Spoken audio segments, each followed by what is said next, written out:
Welcome to the Channel Awesome Rockathon! Yeah! So we got our own pretty cool soundtrack going on while this is gonna be playing. So, okay, we're getting a mic set up here so that people want to ask questions, they can line up and stuff. Don't do it yet, because we're going to go through and we're going to introduce ourselves real fast, just so you make sure you're in the right panel. This isn't the rock band? What the hell? So, okay, I'll start here. I am Doug Walker. I work for a website called ChannelAwesome.com. I have a whole bunch of different characters, including Ask That Guy with the Glasses, Bum Reviews, Video Game Confessions, and best known nostalgia critic. Applaud! My name is Barney Walker. I'm the reason that Doug and Rob are even here. I'm their father. And with Jim J. Roz, I help manage the studio, do all the props and the costumes and everything else, and maintain 45 beautiful dresses for Tamara and 55 for Malcolm. Fantastic. My name's Rob. Recently I've been doing quite a bit of music on Nostalgia Critic. So behind I fucking love Christmas. I am responsible for that, so I'm sorry. And I'm also Jesus and Superman apparently, so that's nice. My name is Tamara Chambers. I am dating Jesus and Superman. I am an actress on Nostalgia Critic, have been for about a year, and I play fun characters like Hyper Fangirl. Watch out for her today. She's going to be roaming around your streets, invading your space. I'm Beth. I play tambourine in the Channel Awesome Rock Band. Actually, I'm Beth. This is Tim. We host Shark Jumping. We review TV and everything TV related, and we do also have a separate panel at 4 o'clock where we'll be talking about TV. I'm Tim, and she said it all. So, and I'm Malcolm Ray. I've been on Channel Awesome for 3 years now. Coming up on 3 years, I do a lot of fun characters, including the devil. So, yeah, it's a lot of fun. Check. We have Jesus and the devil here. There's got to be a fight going on, guys. You got Join me. I'm Heather. I'm one of the newer producers on Channel Awesome. I'm known as Kaluna. I got hired last November, and I do screenshots and backlog heroes. My name's Brad Jones. I do shows like The Cinema Snob, Brad Tries. I do weird, messed up movies, stuff like that, and introducing the world to a show called Tequila and Benetti. That's what I do. Hi, I'm Lindsay. I am the almost former nostalgia chick. You get out of here already? Jeez! I was supposed to be done by now, but I'm having a really hard time finishing that last one. It's not very good. So it's not on you. It's totally my bad. But I'm still technically part of Channel Awesome for the next week or so. We will keep you as long as you like to stay. One tear. Do the awe thing. Come on. Oh. Yeah. Oh. And then after that, I will evaporate from this planet and ascend to wherever L. Ron Hubbard is. I'll be right here. And then I will just not exist anymore. Achieve a state of clear. I will finally be. Go for it. Yes. And who is I'm that? Todd. Oh. I'm Todd in the Shadows. I do Todd in the Shadows and One Hit Wonderland. Okay. Who was that masked man? I'm Rob, and I beat Doug to this planet by 2 whole years. Suck it, Doug. I'm also better than Rob Scanlon and Tamara because not only am I Jesus, but I'm also Santa. Santa Christ! And that's really as good as it's gonna get.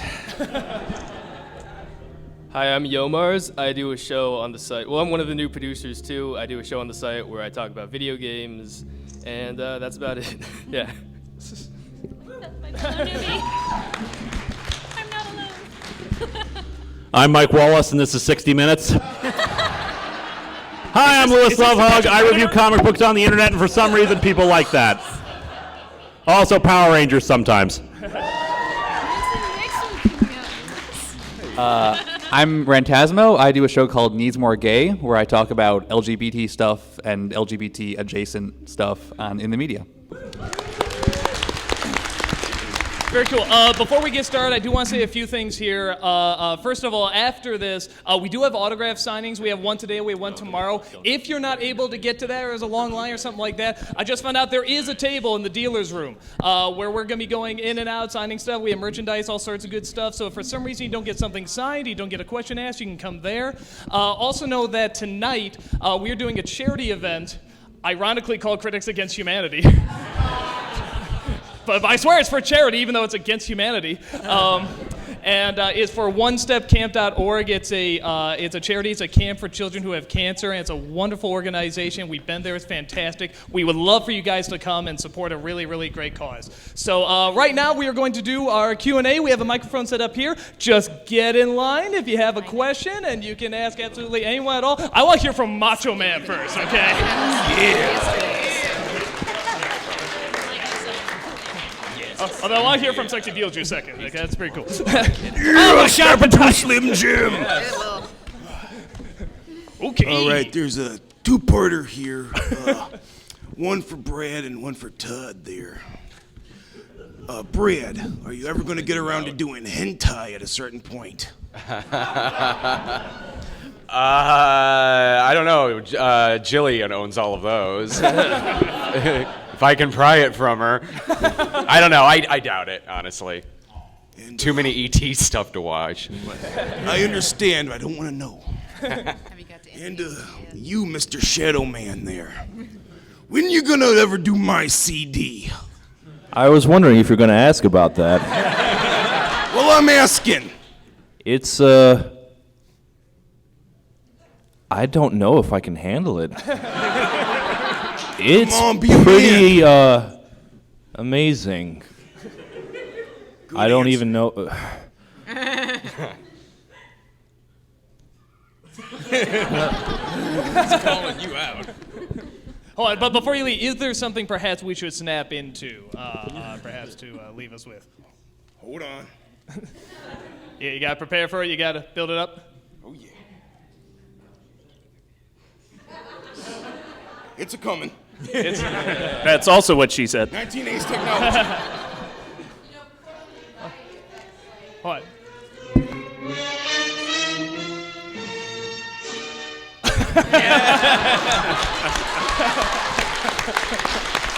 Want some excitement? Step into a Slim Jim! Yeah! Woo! Yeah! Now, I'm sorry to interrupt your joke, but that was snap into a Slim Jim. I'm sorry. Nobody can compete with that. So, go ahead. I was just wondering if anybody has any interesting stories about introducing what they do now to their extended family or something like that. They're like, oh, so what are you up to? Oh, I'm doing this thing. We can probably go down the line for this. I can just say my dad is super proud of what I do, and shows it to every single person he knows, including my extended family. If anyone asks, I just tell them I'm a freelance writer and don't go into details. But Dad is like, here's one where he rubs a cheeseburger all over himself. And just as a bit of advice, if you end up doing something like this, don't tell your extended family you're in online media. They're immediately going to think you're in porn. Yeah, that was... Yeah. Well, no, because that's what happened with me. I told my dad I really want to do a career in online media, and he said, well, can I be a part of it? I said, absolutely. And the next day he showed up naked, and I said, I think we got the wrong idea. Well, even weirder, if you want a true story, our mother consistently gets upset because she's like, I want to show all my friends what you guys do, and I can't show it to my church group friends. You're always swearing. So basically, we just give her links to Disney cartoons and insist that it's us. My dad always wants to play Future Linkara. It is a constant thing where even we had brief plans for an April Fool's video, which I had to scrap because I was just so overworked with everything else I needed to do, where he would draw a quick comic and then he would do Future Linkara, Final Crisis or something, and it's just Dad, I don't have time for this. No, I can do this. I can get this done for you. No, I don't have time for this. No, I can do this. I want to do Future Linkara. Where's Future Linkara going to appear again? I don't think my dad understands what I do, but I also don't understand supply chain management, so it's an even trade-off. Anyone else? Malcolm? Sometimes my family finds it hard to take me seriously when I tell them what I do. It's like kind of hard to explain exactly what I do. I said I'm an actor, but on the internet, and again they immediately think porn. But no, because I do stuff on real world media, like I do acting with my agency in Chicago. But then there's new media, so it's kind of like this new industry that's kind of blurring lines with acting, and like a new frontier that no one understands. Right, in your extended family. Right, and so you have to show them, and then they're like, "Oh, that's really cool," and as opposed to explaining, it's like I can show you better than I can tell you. It is porn, yeah. Yeah, I can show you better than I can tell you. I told my parents that I was doing Nostalgia Critic, and they were like, "It's not on Facebook. We can't find it. It's not on Facebook." And so I sent them a link to the first one I showed them was Ghost Dad, and I played Sexy Dorothy, and my mom was like, "I don't get it." Actually, speaking of Facebook, it actually was a really positive experience because through being online, I was able to teach my Grammy not only how to get on Facebook, but how to use internet in general. So, but not how to say internet. Internet. That's my. I'm a dick. Sorry. I'll tell you how to get on the good side of their parents. Rob and Doug's mother said, "Why do you have to use all those words? Those nasty, nasty words." So 4 years ago, Doug compiled a whole bunch of emails of people who would email and say, "I was having a rough time, my mother died and everything. Watching you really made it work. I was thinking of committing suicide and stuff, and watching your humor talked me out of it." And he put it together in a book called They All Like the F Word, and gave it to his mother. We are now on the 4th year of that book, and she absolutely loves it. And she says, "Doug, it's okay if you say that word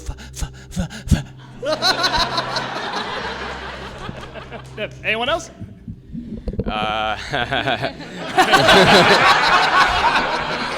It is porn. They know what I do. Actually, my folks check it out every now and then. They're fine. My grandparents, on the other hand, my grandma used to come up to me and say stuff like, "Oh, when are you going to do something that your grandparents can watch?" Still hasn't happened. And I would be like, "What? You can't watch the movie I made about snuff filmmakers in the porn industry? I mean, come on, that's only a total hard R. It's not an X. What?" So they know, and those in my extended family, I'm just like, I make movies. Search for it on the internet, you might find it. I want it known how weird the music got when Brad was talking. You listen to it over there. Porn and snuff films. Cool. Anyone else? We good? All right. Go ahead. Oh, thank you so much for the question. Yes. Hi, everyone. Hi.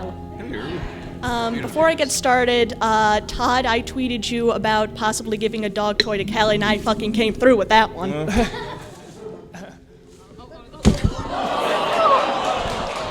could have gone very badly.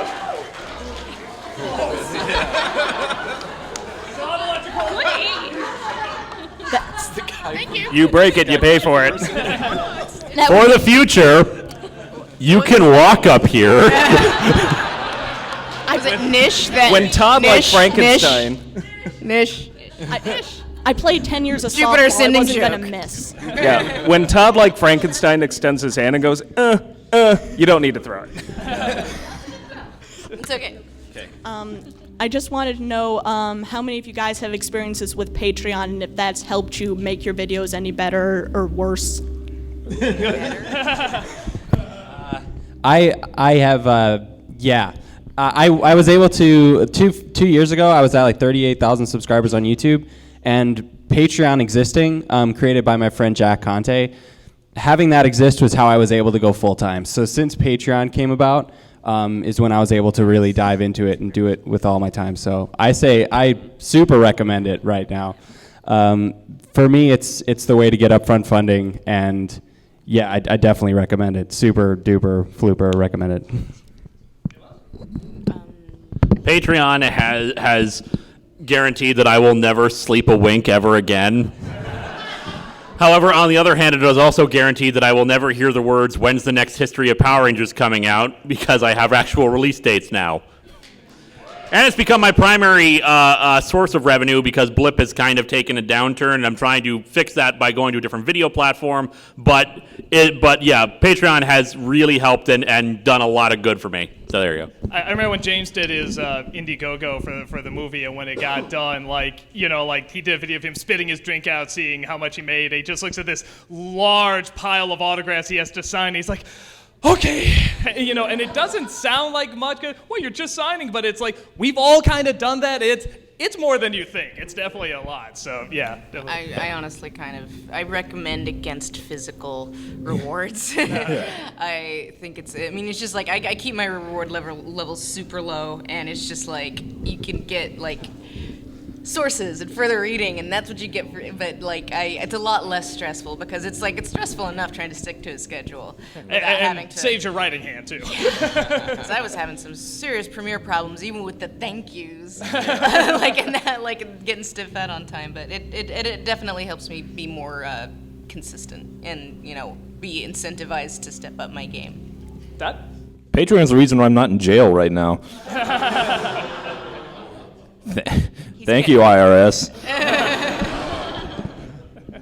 I just one final thing. I think they're playing Silent Hill music over there, which makes me very sad considering like both concerts featuring Akira Yamaoka and Mary Elizabeth McGlynn are at the same time I have panels, and this is all your fault, Doug.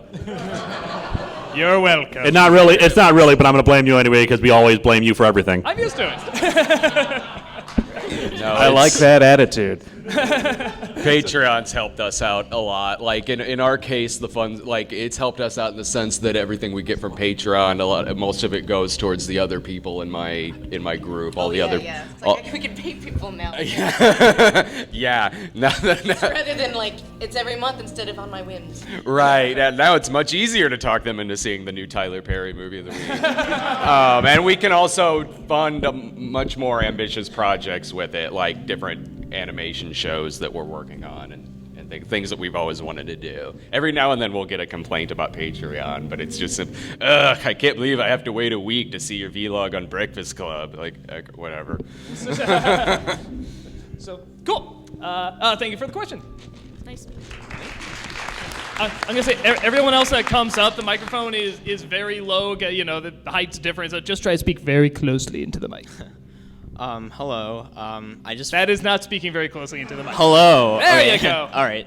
So I just wanted to say first of all that I started watching Nostalgia Critic like last week, and I think it's a really cool show, and I just wanted to say that I really like what you guys are doing. Oh, thank you. Thanks so much. And Nostalgia Critic is it's a show about movies, and I was thinking like, if it's a show about movies, you guys have to know about like Lars von Trier, right?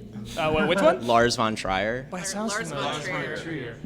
Trier? He's I've always He's heard it as Trier, Grindhouse but director. He directed Danish filmmaker, pretty edgy. So. Well, what's he done? What's he filmed? He's done Melancholia, Nymphomaniac, Okay, yeah, I know that Antichrist, guy, yeah. So I was just wondering, what's your favorite Lars von Trier movie? Well, seeing how that's the only one I've seen, I'll say that one. Anyone else seen his stuff or have a favorite film? Kyle has done a few Lars von Trier movies. One of which I think is one of his first ones, Antichrist. That's the one about the talking fox and the woman who does unspeakable things to her husband's. Yeah, it's a pretty rough movie. It's a family picture. I like Dogville a lot. Yeah, that's a good Oh, that's not. There's no dogs in it. Yeah. Wait, did he also do Dancer in the Dark? I honestly couldn't hear the question. Did he do Dancer in the Dark or no? Yeah, he did Dancer in the Dark. Oh, I hate that one. Oh, come I on. love It was Bjork so in good, it, though. I love Bjork in it. Yeah, Bjork's is great. Which is so rare. You think I'd say, I love the director, but I hate Bjork, but it's the exact opposite. But no, I actually did like the I can never say the title, the Chris and Dunst End of the World one. I did like that. A little long, but I did like that. Anyone else seen a film that got a comment on? Other guy? Okay, cool. Well, thank you so much. Thank you.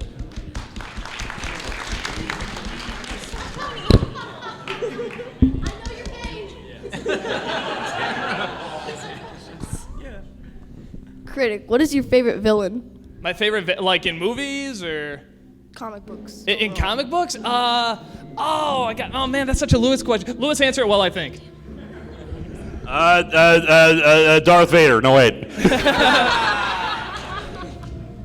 I don't know. There's a lot of really great villains out there. Doug, this is a question for you anyway, so answer it. Answer it! You know what? To toss up a toss-up between the Joker and Catwoman. Joker, because he's the exact... Melvin. What? What's it? Which one? Oh, it's not Melvin? Oh, Melvin. Yeah, well, wait till he gets a spin-off series. You know? Come on. The comic's coming. But no, it's I love Joker because he's the exact opposite of Batman. He's bright and colorful, and he's a bad guy. And I love Catwoman because it's like she almost could have been like Batman. She could have been the vigilante for good, but it's like she just doesn't quite agree with the law, so she does things her own way. And it's like I like how sometimes she's a villain, sometimes she's not. So it's a toss-up between those two. I think those two got a lot of potential, and they're so much fun to read about all the time. Two-Face is pretty cool too. So they're all the Batman ones.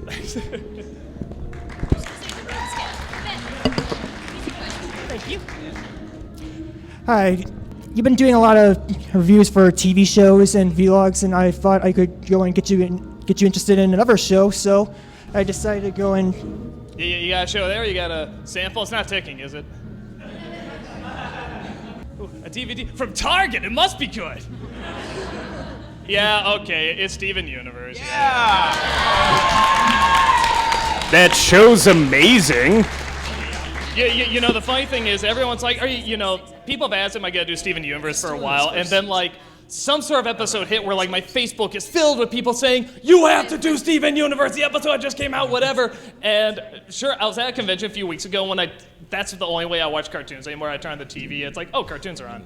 I think they showed the episode that, like, everyone was talking about. I'm like, oh, well, there went that surprise. But it was still really cool, and I was intrigued. And I watched a little bit more, and I was really liking it. I love what they do with identity in that movie. They really play with identity in a way that's like, God, that's almost like Kafka-esque. I mean, it's amazing. I think I am going to. And this is really going to help me watch that. So thank you so much. You're welcome. Very kind of you. This one's kind of for everybody. Like, I know stories of The Room and Grizzly 2, but there are other people who threaten legal action against you because they didn't like your opinion of their review. Oh, we're having a lot of that right now, actually. Well, no, I shouldn't say that. Not from actual people, but from the robots that they programmed to say, take down if this play. Is this on YouTube?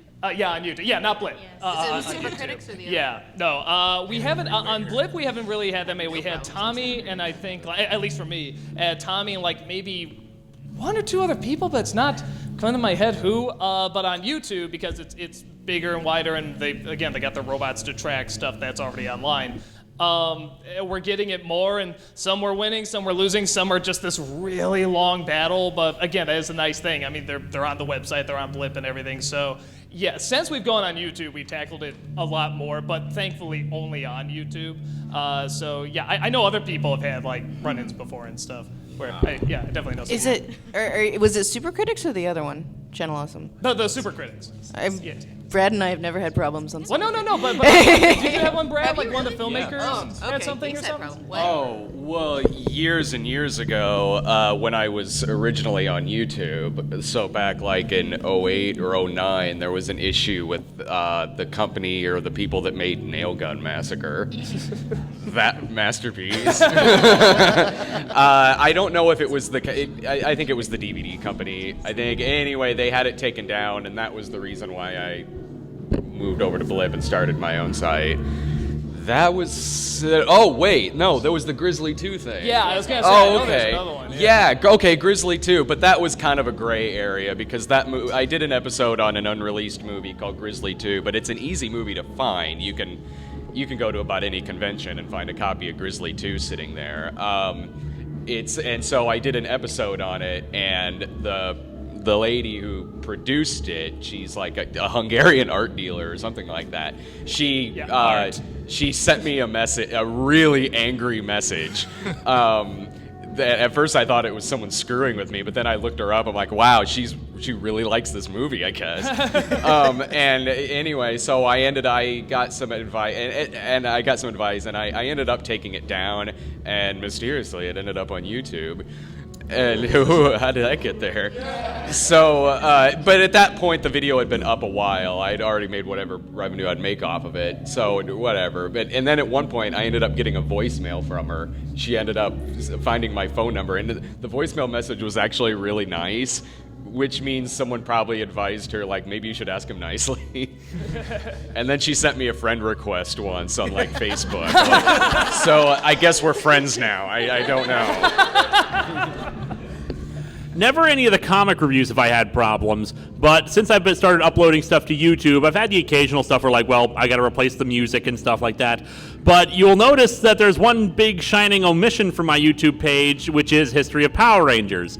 And that's because History of Power Rangers was on YouTube for a bit, and then Toei took it down. And I got 2 copyright strikes on my account for it that lasted a whole year. So I'm working, and it's not Saban. I actually contacted Saban and asked him, could you ask Toei to calm down? And said, oh yeah, sure, we'll do that for you, because Saban actually likes me, and they like me doing History of Power Rangers because it's free promotion for their product. But Toei and Japanese companies don't really care, and they don't really like or get YouTube. So basically, and since there's Sentai footage inside of History of Power Rangers, to be used for Power Rangers, they took them down, gave me copyright strikes, and I did the whole process you're supposed to do, with the exception of the final step, which is the go ahead and sue me option, because my YouTube network advised me against it. But right now I'm working on uploading a revised version of History of Power Rangers that's pretty much audio only, except for the actual Ranger clips, where I actually use a clip from the show, and even then I'm going to keep it to just the American footage. Right. So yeah. I had the same issue when I put up the first episode. Yeah, a little closer. I had the same issue when I put up my first episode of my Let's Play series, because it was a game based on an anime, and it uses the anime opening. So the anime company thought I was uploading their anime episode, and I went, no, I promise I'm not. But then they gave me a copyright strike anyway, and it took a month because I had to write the emails in Japanese. So so I had to consult my friend, because it was in Japanese legal terms, which is even harder to read. So, but it did eventually, I had to go through the whole thing, and like my account was affected by it, and I only upload to YouTube, so I had to like adjust how long my videos were, because if you have one copyright strike, they force your videos to be only 15 minutes long, and my videos generally aren't 15 minutes, so I had to divide them into parts for a couple of weeks. I didn't know that. But eventually it all worked out, because they just were like, oh, okay, whatever, and then they let it go. So, cool. Thank you so much. I appreciate it. Hey, guys. Hey. Hey, first I want to take this opportunity to thank Channel Awesome. I don't know who was responsible, but back in 2008, I had an opportunity to be on one of the earlier podcasts for Channel Awesome.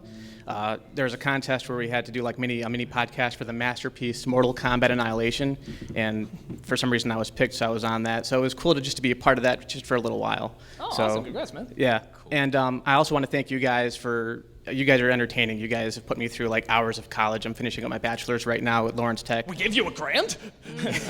No, but you guys have entertained me for so many hours. If I don't want to do homework or something, I just watch you guys for hours. So thanks. Oh, well, I'm glad we helped with that.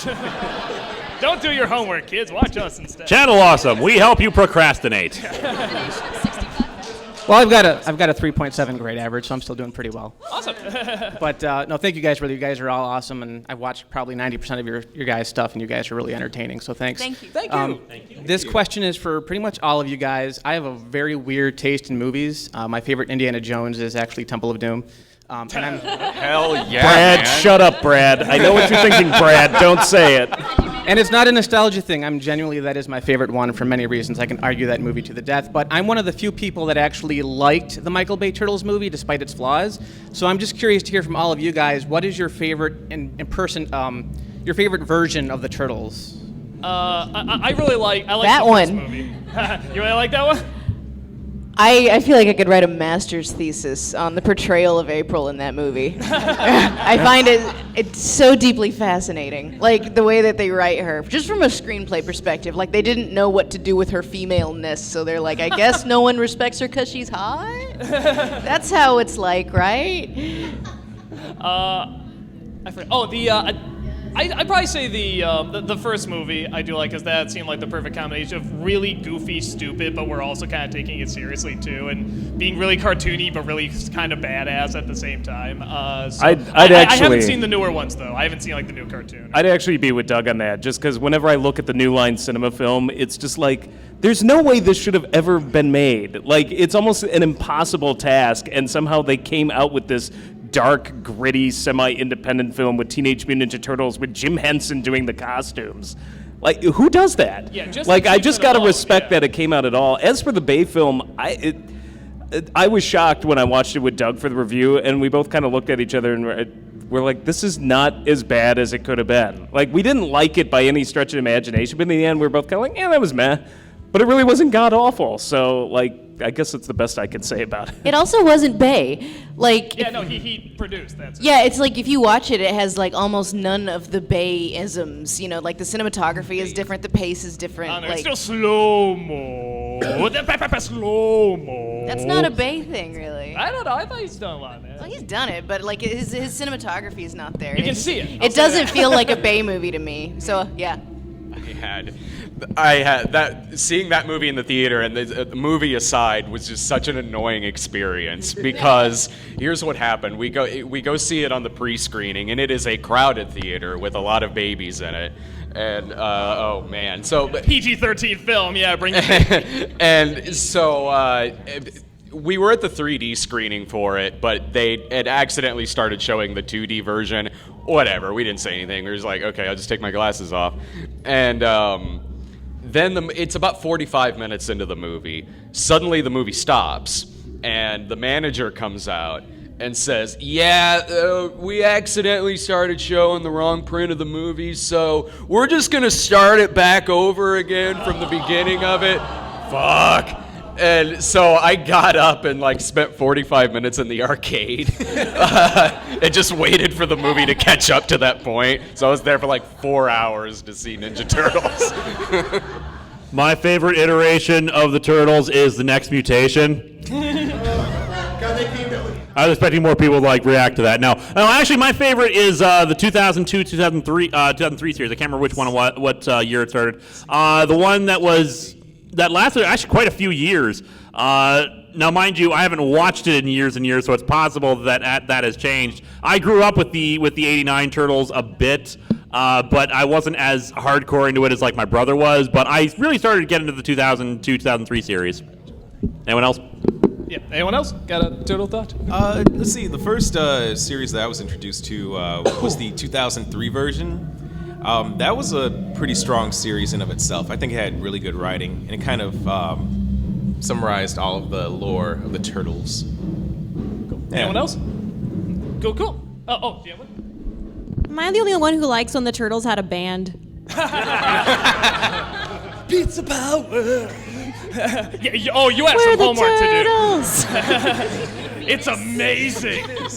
I remember there was a rumor going around that it was the New Kids on the Block in the costumes because they were about to be phased out. So I was gonna say that their collab with Vanilla Ice was the peak. So very cool. Thanks so much, man. Thanks, guys. Me again. Hi. Hey, 2 questions. One for you, Doug. How should I go about taking over the world? Just ask everybody if they would like you as the ruler. See if that works. Nobody ever tried that. Okay. First thing you got to do is you got to call all your friends and say it's time. I was asking because nobody ever does that. It's always like, I need a death ray or I need terrorism. Just ask people. You never know. They might like you. If you didn't know, I was referencing that April Fool's Day episode you did a couple years ago. So, Yeah, there you go, man. I know, but the real question is, Here, a little closer to the mic, sir. Cartoons seem to always have a renaissance of good shows, and all of a sudden they get the juvenile shows, and then they all copy all of that.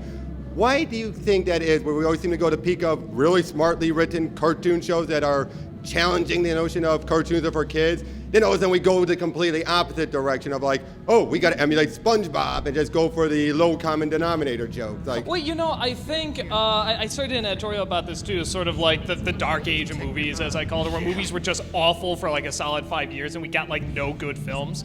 I think it's just peaks and valleys. I mean, from a marketing standpoint, people just see something that works and it's like, how long can we ride that? And people are still selling Frozen merchandise like all over the place. What is that, like 2 years old now? And it's still like, I was just at Disney World when Let It Go came out. All the kids are still singing, like every freaking kid. So they're just gonna ride it until it works.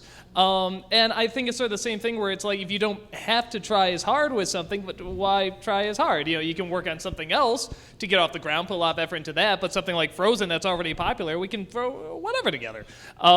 So yeah, I think it's just peaks and valleys, and it's just different people, different folks, and if something's starting to die out, you try something different, see how long you can ride it out. Like what this Teen Titans new show, it's like apparently not like the original Teen Titans and people are pissed off, but are people like, no, it's something totally different, and it's like Ren and Stimpy humor, and I love Ren and Stimpy, so it's like, I don't like either show, so it doesn't matter to me, but it's the same idea. It's like, hey, let's try something totally different because this still has a fan base, but it's, we want to ride it as long as we can as well and try something different.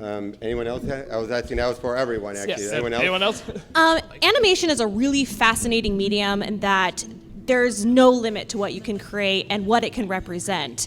But where it really all depends on is what the creator has in mind. You can create, if you have the imagination, you have the drive, and you have the time, you can create a really amazing product that defies the odds. Like my favorite show always will be is Futurama. Because it just, yay! Because of just, they didn't have any limits to what they could do, and so they did everything that they could think of. But at the same time, if you're thinking, oh, animation just equals it's for kids, or it equals something that we don't have to really put a lot of thought into it, we just put it out quickly, then that's when you're gonna have something that's not gonna have lasting power. Right. It's always a constant battle. We like to think of it as a modern thing, like, why is there so much crap now? There's been crap forever. And particularly like with something like animation, there's always that battle waged between, well, why don't we just throw something out there for the lowest common denominator, they'll rake in the bucks quick, and people are just like, no, let's do something really amazing and throw everything we can in it, and sometimes the two collide. To this day, I'll never quite understand why the Saturday morning version of Sonic the Hedgehog is so incredible. By all rights, it should have been stupid, just like the afternoon show, but yet they somehow slipped something amazing through with what should have been just a video game character knockoff.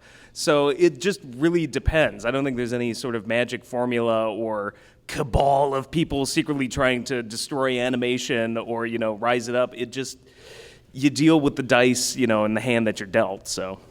Toys.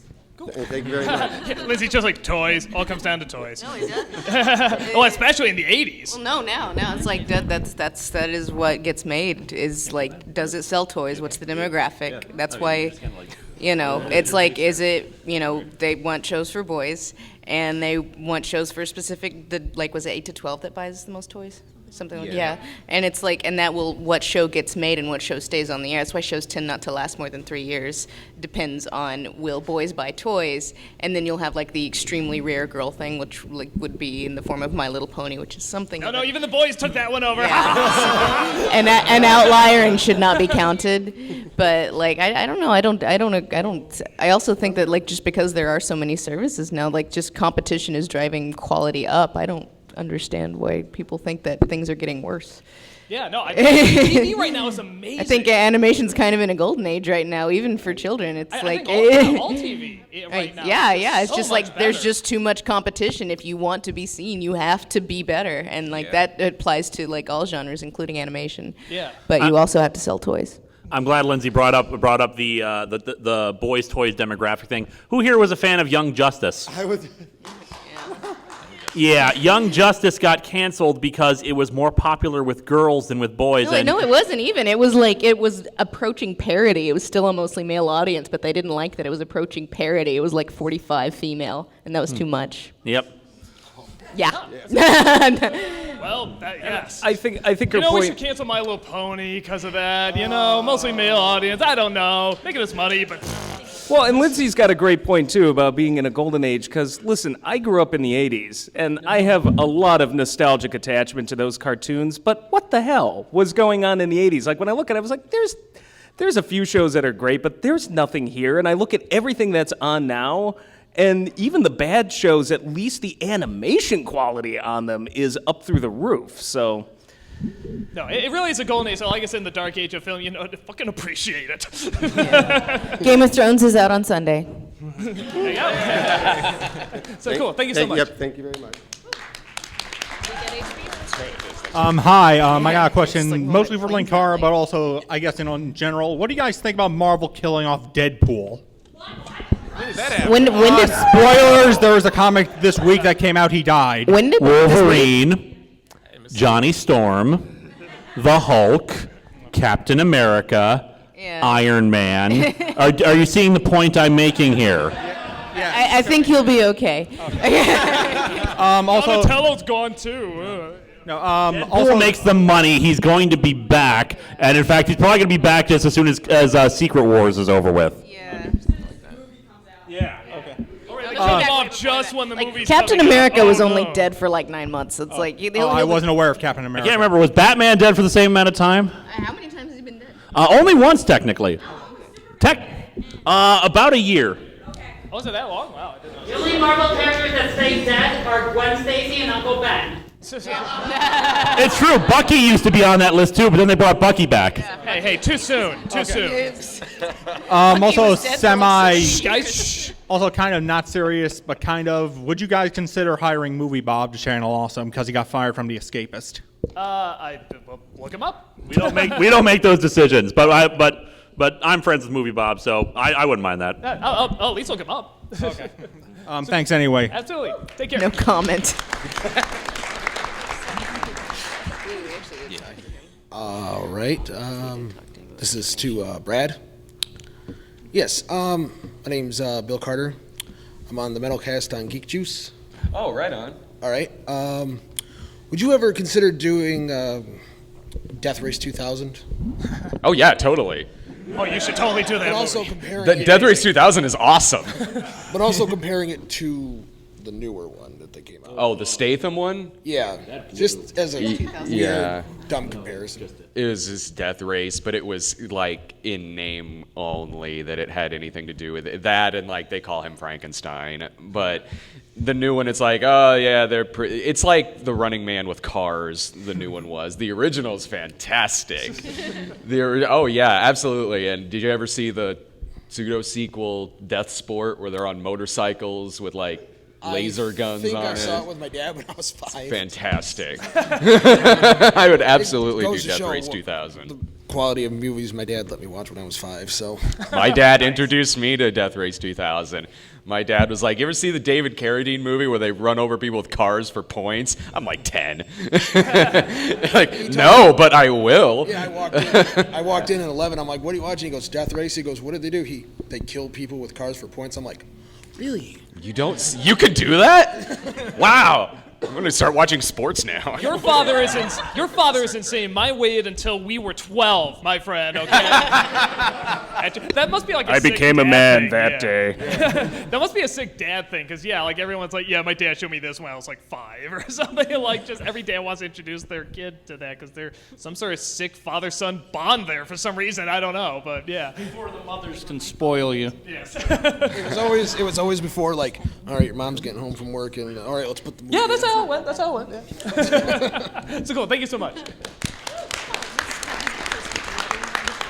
I've been standing here for about 30 minutes now. I'm nervous. Anyway, I just wanted to let you guys know I've been watching Channel Awesome for about 5 years now, and I wanted. We're very sorry.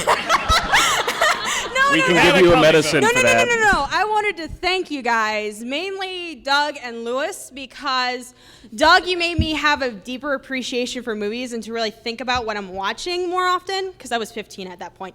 And Lewis, I wanted to thank you because you made me really want to get into the comic book world, and I love watching your show. Again, I'm very sorry. Shush! I love listening to you. Anyway. Well, thank you. I have one small thing to ask. If you have not noticed, you are being recorded. I have. What the hell? I'm always being recorded. Yes, They're I know. always watching. For a few years now, I've been struggling with anxiety. And I was wondering if you guys could have something to say to the people like in this room and out in the world that are watching whenever. For those who have anxiety issues, do you have anything like encouraging or something to say to them? I can say one thing. What I did, I used to sing at recitals, and because my music teacher just really liked me, I was like singing this recital, and most of the people were not very good. And I was usually the best, but then one recital, guy went up, knocked it out of the park, and he was a lot better than me, and I was so nervous. This is only like the second one I've ever done. I was so nervous. I went up, and I actually closed my eyes to sing, and my teacher said, why'd you do that? Why'd you do that? And I said, I don't know. I felt like it was the only way I could do it, and she said, rather than thinking about just do it. Go have fun. Just do it. If you have fun with it, everyone else has fun with it. If you close your eyes, you don't see them and they don't see you, and you don't want that. You're up there for a reason. Just have fun and have other people have fun with you. And not everyone's going to be on board, but some will, and those are the people you want to be friends with and you want to entertain. So that's kind of the thing. I still get nervous before I perform or before I do something, but some sort of emergency backup clicks in and says, okay, fear later. You can worry about that later. Right now, you're performing, you're having fun. Don't let them see that, you're actually terrified. So I get the anxiety too, but there is some sort of just click that says, have fun. You owe it to people to have fun. They're there to have fun with you, So rather than thinking performing, you're sharing the fun. So that's the best way I can put it. Do you mean performance anxiety or? No, actually, performance anxiety is also a part of it, but actually it's anxiety itself, like anxiety over your family, like worrying about your siblings and parents and stuff sometimes, worrying about your own safety in situations. Like, for example, this is my second con, and the first con, I was in tears when I came here. I was so scared. I was for YumaCon. Don't feel free not to answer this, but are you diagnosed with anything? No, I am not. My parents don't really believe in diagnostics like that. Well, you're of age. You could check it out. True. Like one of my best friends is obsessive compulsive, and that actually obsessive compulsive, in a diagnosed and that is an anxiety disorder. Yes. And you probably know her. Her name's Mara Wilson, and she's writing a book, and a lot of it is going to be about her dealing with that and trying to explain just the inability to get people to understand why you're freaking out when other people are dealing with a type of stimulus that is completely acceptable to them. But to answer your question, destigmatize medication, medication, and medication. And if I'm not kidding. Therapy seriously. too. For anxiety? I don't know. I I'm mean, not it familiar depends. enough with it. Mara does therapy for anxiety. Not everyone needs it. Some people just a low dose Zoloft does well. I take Xanax. And not every day, because that stuff's really addictive. That's just that's yes, medication. I was gonna say just in general, that's basically my advice, because I'm not familiar enough with it, with the medical diagnosis of it. It basically just down to medication and do whatever you need to do to make yourself comfortable. And if I could throw something in, when I was a little kid, I used to perform in church or in rites recitals. I would cry in the car and scream, and they'd have to drag me out because I didn't want to do it, because I was so nervous just about being in front of people, interacting with people. And something that I was told that always resonated with me is every single person who is doing something with you has done it for the first time at some point. Every single person up here has done what they're doing for the first time. Every single person who's standing in front to ask a question has done it at some point for the first time.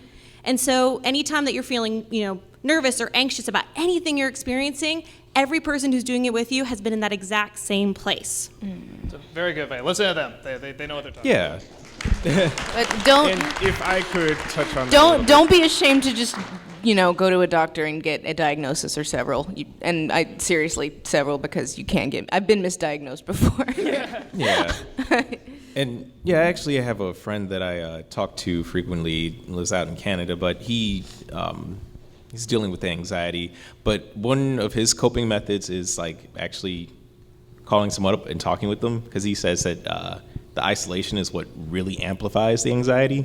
So finding someone to talk to or spend time with, a friend, it helps reduce it. So that's one way to cope with it. Hopefully that helps. Yeah. Thank you so much for opening up like that. Thanks. How you gonna top that one?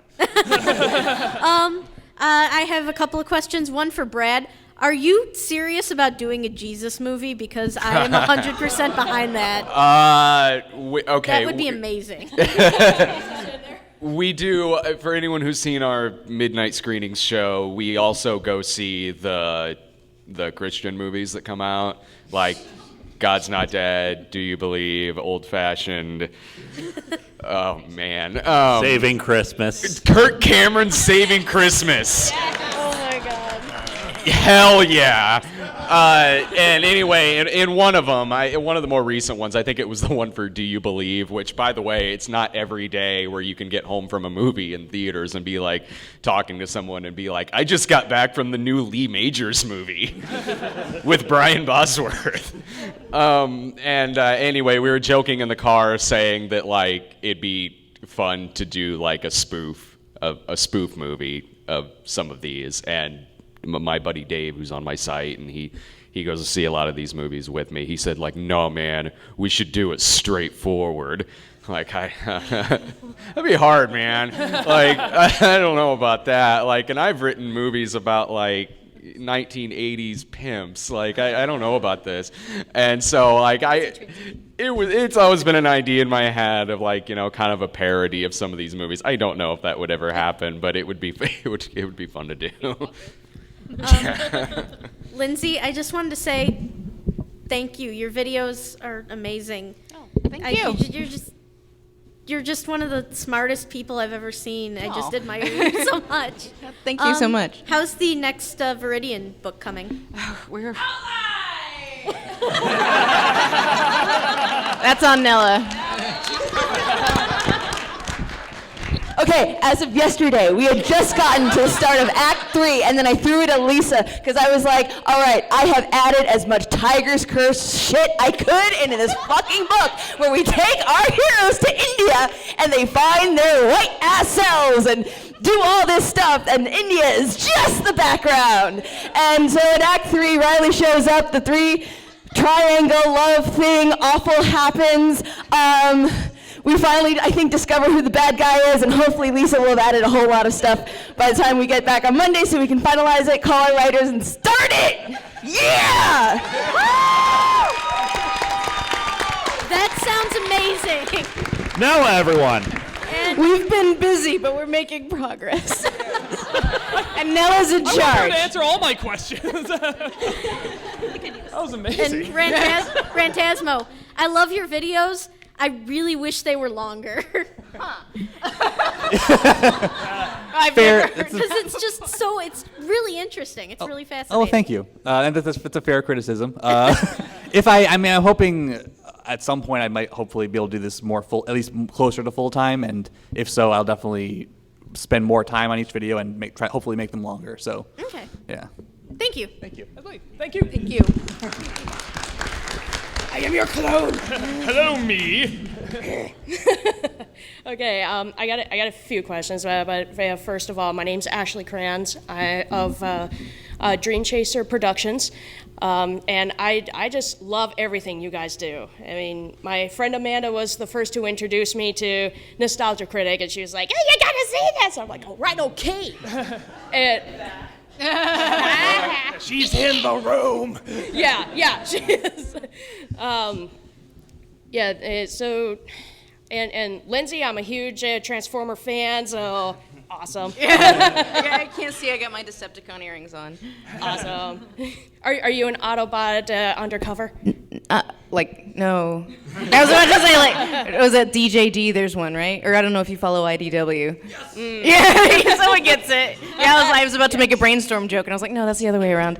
Actually, what I love on her Facebook, I don't know if it's the private or public, but the banner now, it's the whatchamacallit, The Autobot logo that says yeah, feminist. the Autobot logo, except under it just says feminist. Oh, no, that was one of my new Twitter friends. He goes by the Twitter handle SJW Megatron, and he would just kind of make these joke things. And one was because there's a new Transformer called Windblade who is a bit controversial, but I think she's awesome. And he just did this sort of Autobot logo with the Windblade makeup, and it's just feminist. And I was like, dude, do a Decepticon one that says radical feminist. And I was gonna use that, but the term radfem has had some negative connotations lately, so I was like, I'll just use feminist, even though really it should be the Decepticon. Okay.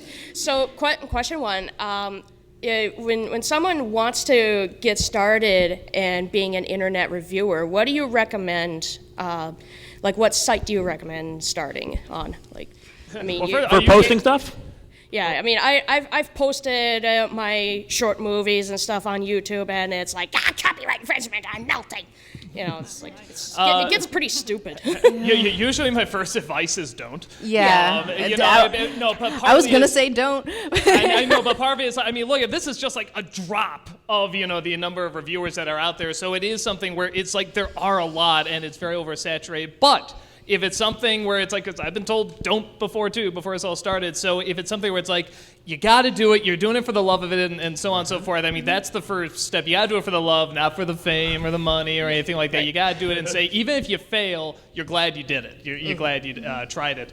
But on top of that, it's hard to say now because there is so much. I mean, honestly, I would say just kind of start with YouTube because that's where everyone is and they're searching, and try to do something different. Try to do something unique. Rob went through, what was it, 1,000 submissions of people doing reviews and stuff? I got like well over 1,000 submissions and watched every one of them. And there was a lot of them that like looked alike. And I will say this, like the biggest thing I noticed was that people who said, hi, I'm the so-and-so critic, I do it so you don't have to, like automatically that was a strike for me against them. Because I'm just like, okay, just do something different, please. Yeah, and that is a biggie. Do something different that if you were online looking, you would click on that. Yeah. You would say, I want to watch this. That looks interesting. What separates this from all the other ones? Yeah, my thought was to do something like martial arts reviewing, because every time I see martial arts in movies and TV shows, I just rip it apart. I'm just like, no, that is not how it's done. I think also, like, you have to step up your technical game because it's so different than it was in like 2008 when we started. Like when you could get away with like a little 4x3 handy cam, and you just can't do that anymore. Like you have to shell out like the $700, DSLR and like a real microphone, and have to buy lights and all that fun stuff. So that's just a reality. General advice I can offer, especially Brad is an outlier and should not be counted. General advice I can offer. Now, if you're going to go YouTube and you're going to use copyrighted clips, keep it to only 10 seconds at a time per clip. Cut at that point to a different part of the clip. If you're going to be on screen yourself and you're going to be talking, capture our attention. If you're not trying to be funny, be entertaining. We have our eyes on you, and if you're just speaking like this about the review, no one's going to watch it for more than 5 seconds because it's just too boring. Command us. Enrapture our attention and keep us fixated on you and wanting to hear what you have to say, that kind of a thing. Tim and I have a bit of an interesting story because we actually created a pilot and submitted it to Channel Awesome. We didn't have an online channel at all. Like, we created one for the submission and it had 0 followers. We had 0 subscribers. And so, our challenge was to create something from scratch that could compete with people who'd been doing it for years. And so, we had to make sure that we had that quality at the outset. 2 other things: external microphone. Very important. And 2, whenever you upload it to YouTube, use tags that people are going to search. Because search engine optimization, social media optimization are what are going to get you views. If you just put it out there, people aren't going to find it unless you give them a reason to be able to look for it. Right. Yeah, I had the same thing when I submitted. I only had like 1 video out by the time the audition process started. So my audition process was the same of creating a video saying, this is what I'm going to do. Pick me. Yeah, I guess they already hit it, but really I would argue that the audio is even more important than the video, and it's cheaper to invest in that. So yes, make sure you sound good above everything else, and and like Lewis was saying, work on your delivery.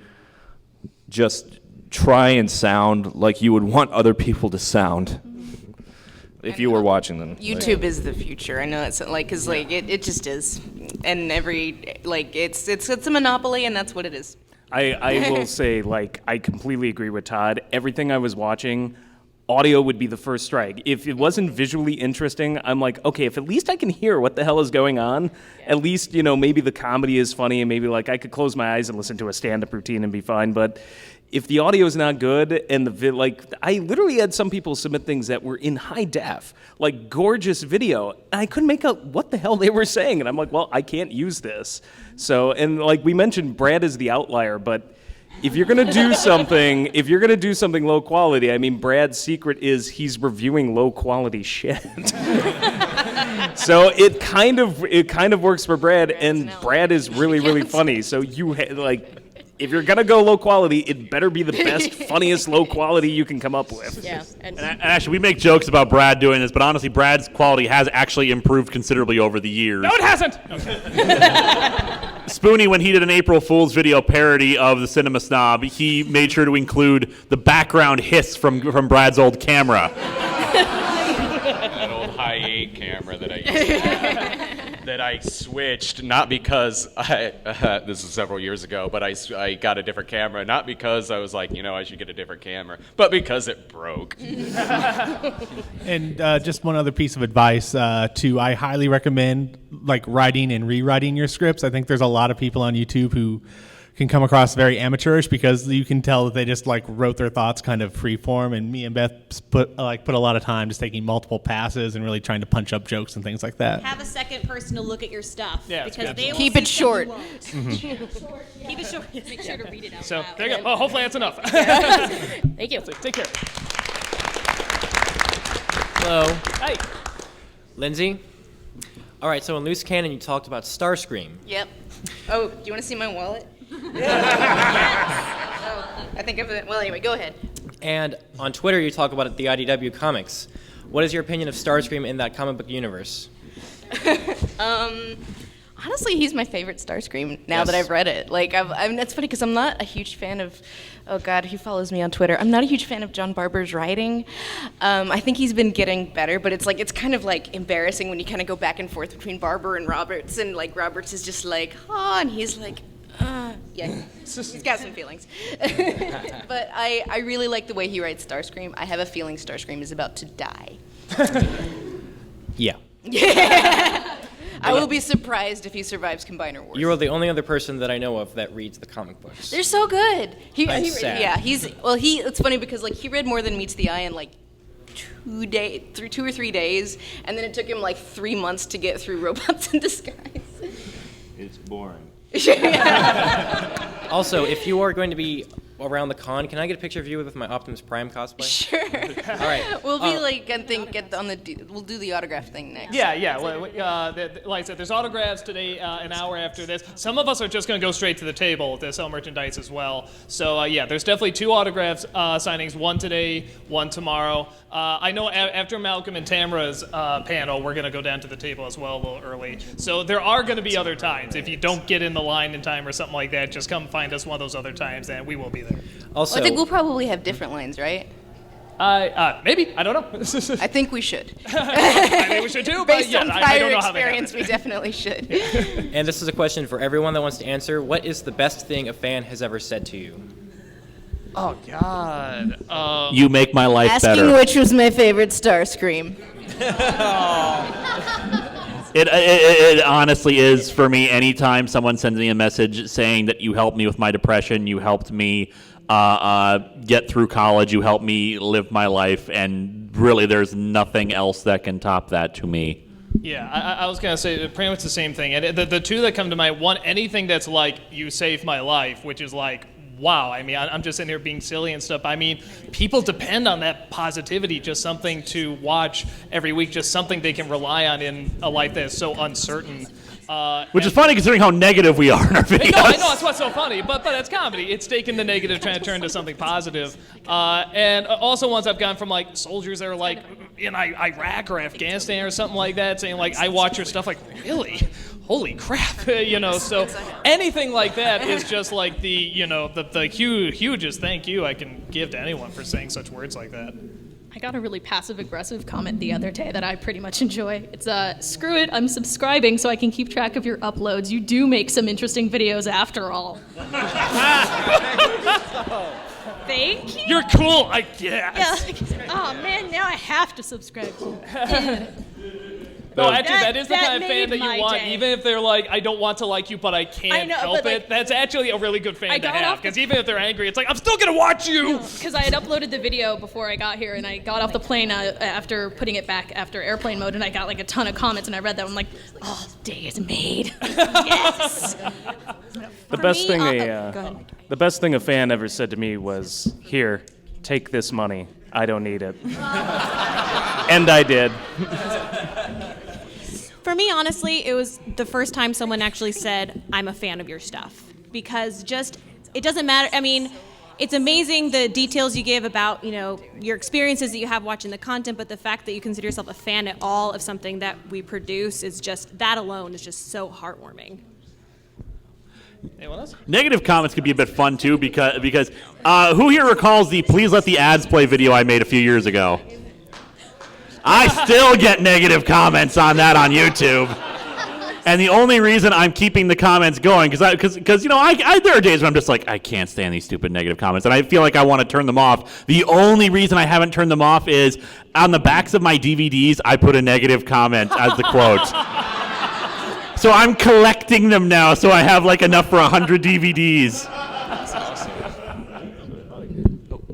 I've gotten some really nice comments from people who are either like in the closet or have just come out or just kind of questioning their sexuality or they live in like a foreign country where they don't really know any other LGBT people, and they said that my videos have helped them, and that's really cool, I think. So yeah, yeah.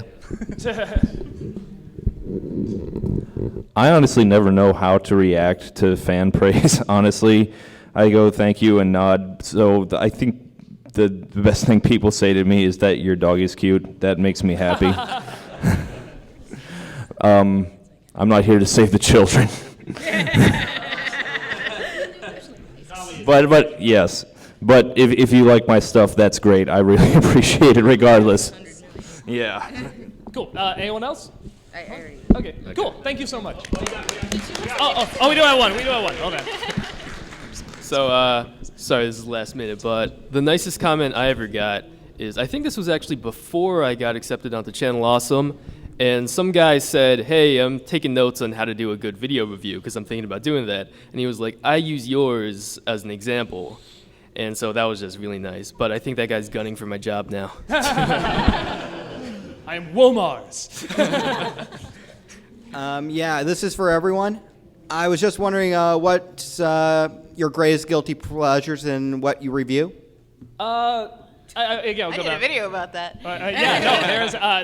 I've done panels about guilty pleasures and stuff. My biggest one, again, I acknowledge it's not good, but I love it because it actually got me into the books and the world and stuff like that. It's the Ralph Bakshi Lord of the Rings. Oh my God. There's so much stuff that's awful in it, but there's so much stuff where I'm like, I like that better than the live action. And it got me into the world, and it's when nobody was doing like any serious animation that looked adult. It didn't have to have happy, pappy music. There could be silent moments that people could die, and it could be bloody, and there could be wars. And Tolkien is a great world, to do that in. But I still acknowledge it's not good. That was all there was. What's that? It was the 70s. Yeah, the 70s. Hudson Hawk. Hell yeah, Hudson Hawk. I freaking love Hudson Hawk, unironically. I'm with you, man. I got your back on that. Hell yeah. Speaking of Brad and I both have a sick, sad love affair with Batman Returns, the superior Batman sequel. Oh, thank you. Lindsay's in our team too. Sweet, high five. I like them both equally. Anyone else? Guilty pleasures? I don't know if I have any guilty pleasures. Like, as far as shows I or know, movies, like or- my favorite You have to have movie shame, is. Brad. What? You have to have shame. Yeah. My favorvet movie is Caligula. So if your favorite movie is Caligula, are you really that ashamed to like anything? Eli Benetti. That is just a pleasure. Yeah. Like, go ahead. well, I finally got Nella into Transformers via the IDW comics, and I was like, every time I'd go over there, I'd be like, let's get drunk and watch the cartoon on Netflix. Like adults. And then they took it away. So now how else am I going to make relationship with a young Puerto Rican named Raul. And then there's the time Starscream makes bombs out of bird shit. That's wonderful, and it's gone. I miss that show so much. So yeah, there you go. You are my favorite part of this panel, by the way. Okay, so I don't review them, but my favorite guilty pleasure is to get a little drunk and watch really bad horror films on Netflix and just yell and scream. It's so entertaining. She also plays the Kim Kardashian game all the time. I don't know if there's any guilt there. There is not. As anyone who's ever taken me to a karaoke bar knows, one of my favorite songs of all time is "Good Vibrations" by Marky Mark and the Funky Bunch. Yeah. Anyone else? Feel it. As a casual gamer, I guess one of my guilty pleasures is Five Nights at Freddy's, and it's wow. Well, I guess I don't have to feel so guilty about it. But no, Yeah. I mean, it's enjoyable in the sense of the lore. I just like the way the concept was built. I mean, you might say it's a little clumsy. It's not really that well thought out, but I mean, there's something to it that makes it interesting, and it's sparked a lot of conversation, at least. That's what Cool. Anyone else? Yeah. Right. Cool. Yeah. Thank you so much. Go see the movie. Hi. It's a super pleasure being here. I've been following you guys for many, many, many years, especially you, Doug. I've told just about everyone I can know to watch you guys, and I usually bring over my laptop and be like, watch this review. It's freaking amazing. And usually they're like, I think the Quest for Camelot one that you did, I like cried the first time you ever did it. I cried when I watched it, and too.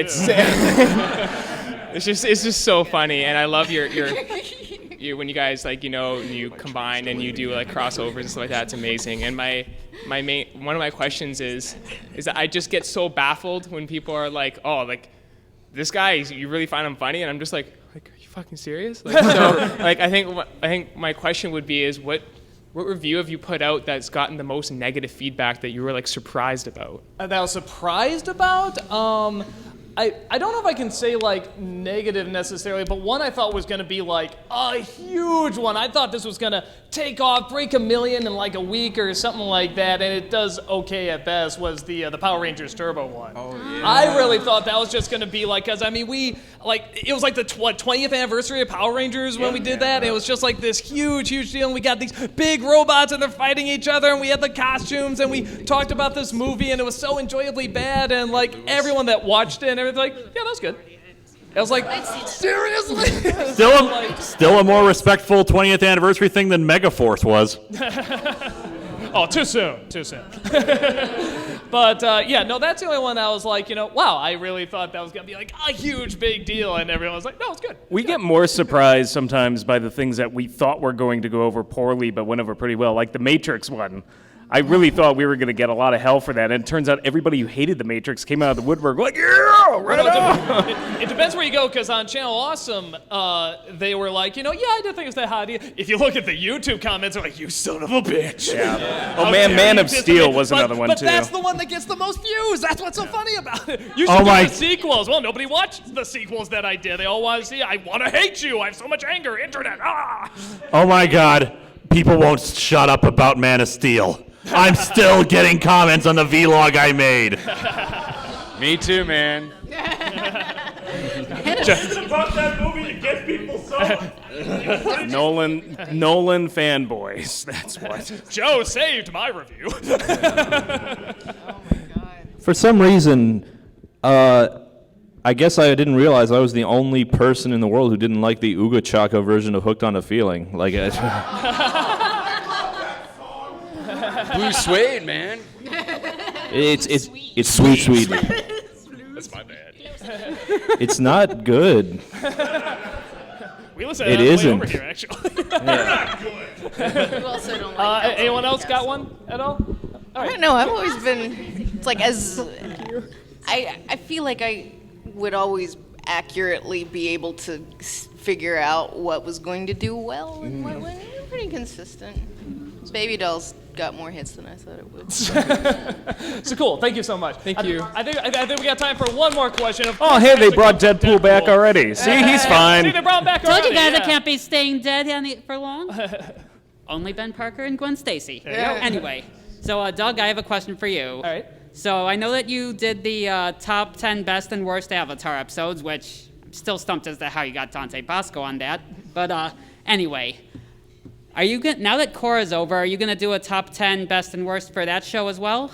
Maybe. I think I liked Avatar, so maybe if I could get another voice actor on there, if I could get the voice actor. actors Calling all Korra voice actors. Yeah, no, I mean it's like that'll probably be the last Avatar thing I do, unless like a voice actress comes out. It's like I want to do something with you, like video wise. That all sounds horrible, but you know what I mean. But yeah, if like this opportunity is presented, that's like it's too good to pass up, I'll do it because I do like Korra. But in terms of like this has to be done. I have to represent Korra and stuff. It's like it's got its fan base. People love talking about it. And I don't know if I'm like I really like it, but we did vlogs of like all of them too, and we went off for a while on a lot of them. So probably not unless some sort of opportunity comes up that's just so good I can't pass it up. So cool. Thank you so much, man. Yep. And by the way, the voice of Qatar, I think the voice of Maya is actually here. Oh yeah. No, I know. She's very. Oh, we know. So cool. Thank you so much. And guys, we're going to have to cut it off there. But if you did not get a question answered, again, in an hour we have autographs. Some of us are going to the autographs table in the dealer's room, so you can see us there. We have autographs today. We have autographs tomorrow as well. And please do come to Critics Against Humanity. It is for a wonderful cause. It's a charity event. We would love to have you guys there. Thank you all so much.